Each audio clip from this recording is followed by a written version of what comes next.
Voltamos com o Horizonte Debate e hoje discutimos dados sobre o mercado de trabalho. Professor Márcio, perdão, eu te interrompi no final do primeiro bloco, por favor.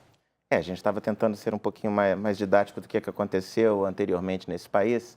Então, na verdade, imagine você forçar um crescimento. Eu posso fazer um crescimento de curto prazo por várias coisas. Eu posso incentivar o consumo ou aumentar os gastos públicos. Isso nós fazemos com que o PIB do país vai crescer.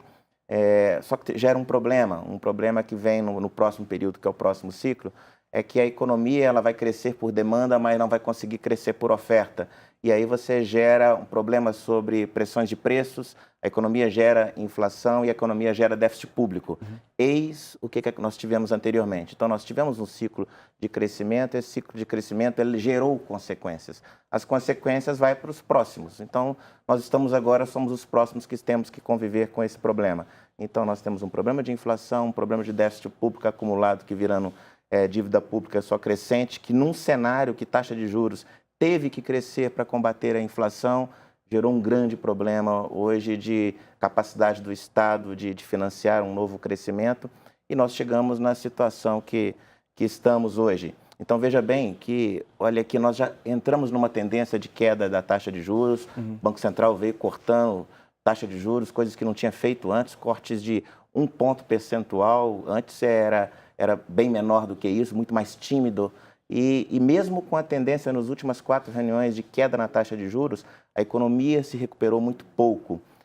Então, é uma situação que nós temos agora, iniciando uma nova situação de que o crescimento parece que a resposta da economia está mais custosa. E é fácil entender por quê. Imagine famílias, imagine empresas que tiveram uma situação de uma economia que está parada por um grande tempo, uma economia que está decaindo, você elimina a capacidade dela gerar renda, de responder rapidamente, porque você tem um cenário de curto prazo que, se você tentar olhar para frente, ter expectativa, será que a economia amanhã vai, se eu botar mais produto no mercado, eu vou conseguir vender? Essa é uma decisão do empresário. E, por outro lado, se o empresário pensa assim, imagine a família que tem vários entes que estão sem emprego. Então, fica uma situação realmente preocupante que o país está vivendo hoje. Então, eu imagino que a discussão, se é culpa de um ou culpa de outro, talvez esse é um ponto menos relevante. A questão é que nós passamos por isso, a sociedade ela entrou numa situação que agora é uma situação em reinaugurar um novo crescimento, e nós estamos com um grande problema. Nós temos que fazer discussões estruturais importantes nesse país, de modo que eu possa ter um ambiente mais propício para criar emprego. Como fazer isso? É uma questão. Acho que, Tânia, você discorda em parte. Agora, no final, você concorda com o que o Márcio havia colocado. Você discorda em parte do início? Olha, eu discordo de um... Não é que discordo do Márcio, né? Porque eu acho que o Márcio sempre foi uma pessoa muito interessante, tem ideias muito claras, né? E sempre é um economista de respeito, não é isso? Já foi aqui da nossa casa, continua sendo, pelo que eu sei, né? Então, acho que a questão que eu vejo que é uma crítica que é de difícil... dois grupos que têm pensamentos divergentes, às vezes eles não conseguem sair desses raciocínios. Eu acho que o Márcio coloca, no final da fala dele, que é possível pensar o país e a economia do país levando em consideração os ciclos econômicos. Sim. Né? Eu acho que a teoria dos ciclos ela explica bem o que a gente está vivendo hoje, como explica também o que a gente viveu no passado. Agora, o que eu creio que é complicado é dizer que não houve queda da taxa de juros. Houve queda da taxa de juros, sim, quando a presidenta Dilma tentou reduzir mais a taxa, ela fez essa redução, houve uma reação muito grande dos rentistas. Né? Eu acho que a gente também não pode esquecer em que país que a gente vive. Rentistas, professora são aqueles que vivem do investimento no setor financeiro, na Só pra economia dar financeira. Só para dar um exemplo, É. Deixa eu né? te perguntar, todos nós, então? Porque Não. todo mundo que tem uma aplicação financeira não vive diz, estou falando os de taxa grandes de juros. rentistas, daqueles que... Mas todos nós somos. Não, eu estou querendo dizer dos grandes rentistas. Eu não acho que eu sou uma grande rentista, não. Isso é, Né? Eu acho daqueles que conseguem realmente Mas é um indivíduo que tem, por exemplo, 10 milhões de reais e aí ele desvirtuar o prefere investimento. aplicar isso no banco ou em alguma aplicação, ações... Não é só na aplicação, Mas ele não vai fazer um ele é prédio favorecido pra pela gerar taxa emprego e Selic. renda. Né? Então, a gente sabe que o setor financeiro, não sou contrário ao setor financeiro, porque seria um equívoco. Mas eu acho que durante muito tempo o setor financeiro no Brasil foi muito mais favorecido que o setor produtivo. E eu acho que muitas empresas, inclusive, deixaram de produzir bens e serviços para investir na atividade, nas finanças rentáveis, né? Agora, essa questão, eu acho isso bem interessante, porque quando a Dilma propôs essa redução mais drástica da taxa de juros, a maioria dos economistas que, inclusive, hoje criticam a Dilma, muitos deles, hoje são favoráveis à queda da taxa de juros, que é correto, você tem que migrar o capital financeiro para a atividade produtiva, né? Porque o empresário, só com os recursos que ele detém, ele não consegue mover a economia deste país. Né? Agora, essa é uma questão. A segunda é a questão da própria inflação. Né?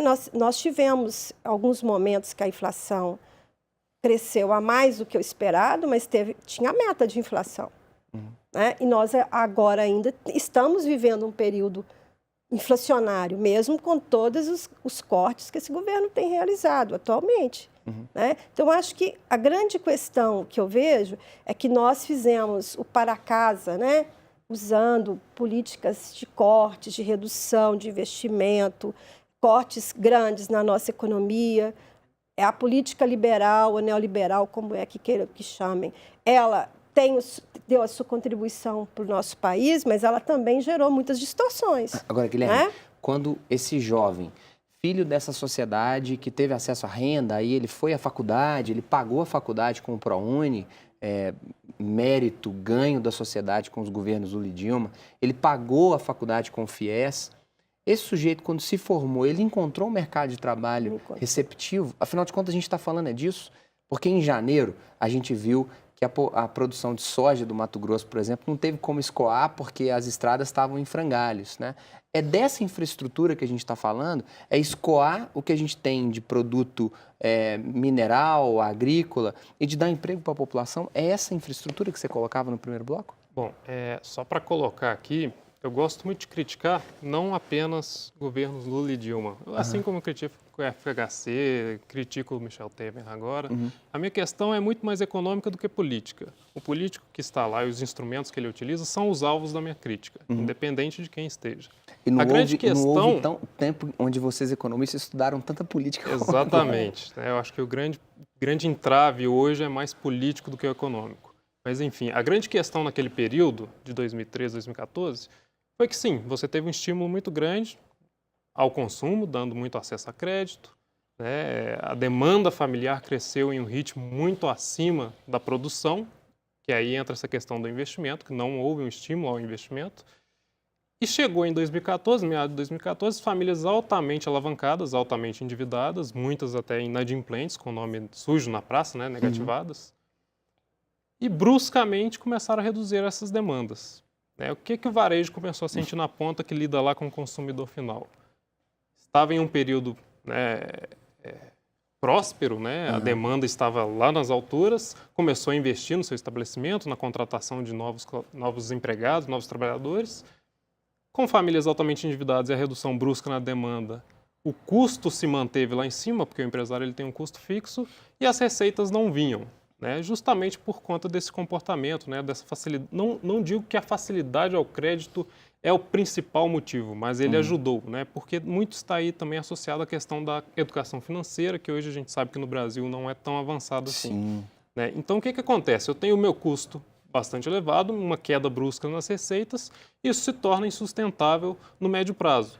O varejista deixa de demandar os produtos lá para o seu fornecedor, porque eu não tenho um mercado consumidor, que deixa de demandar para a indústria, que a produção cai, começam a dispensar funcionários, e isso começa a gerar desemprego, né, que foi que começou a ocorrer ali desde meados de 2014 e justamente um avanço da taxa de desemprego a partir desse período. O que ocorre quando a gente fala do jovem consumidor, do jovem, da população mais jovem que utilizou-se desses créditos lá atrás para se especializar?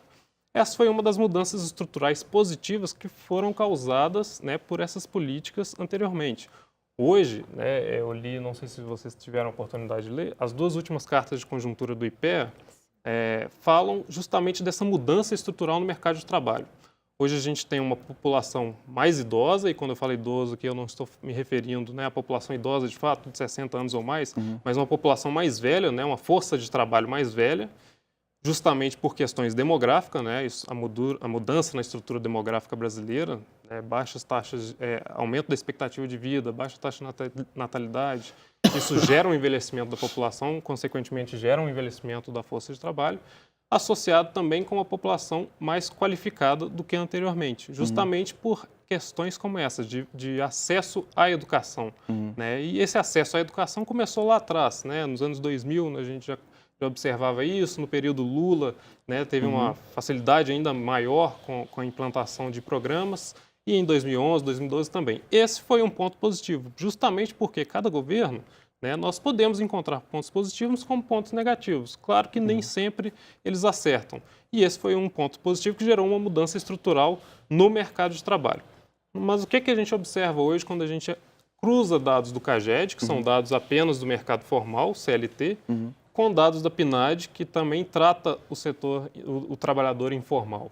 Nós observamos que o desemprego vem afetando muito mais a população mais jovem e muito mais aquele menos qualificado. Então, a questão da qualificação ela deve ser constantemente buscada. Lá atrás, aquele jovem que buscou, hoje possivelmente ele é menos afetado do que os jovens que vieram depois deles, não se aproveitaram, né, dessas oportunidades. E essa é uma mudança estrutural que veio, né, para ser consolidada, a questão demográfica associada à questão de acesso à educação. Senhores, senhora, voltamos para um terceiro bloco, onde a gente vai discutir algumas formas de saída dessa crise. Vamos para um breve intervalo. Até daqui a pouco.